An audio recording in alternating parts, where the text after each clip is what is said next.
han deixat morir el barri, completament.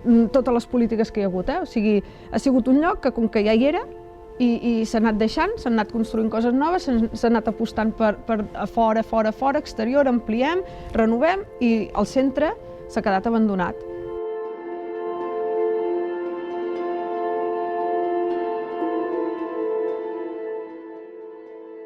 El problema és que no s'està treballant per prevenir que succeeixin els problemes que actualment té el barri antic i es treballa per castigar o de forma punitiva quan el problema ja ha succeït.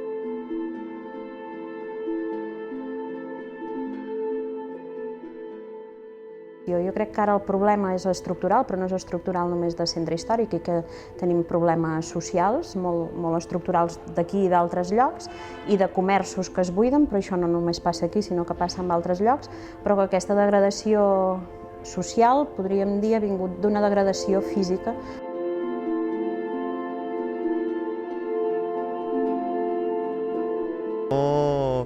No s'ha invertit el que s'havia d'invertir aquí al barri.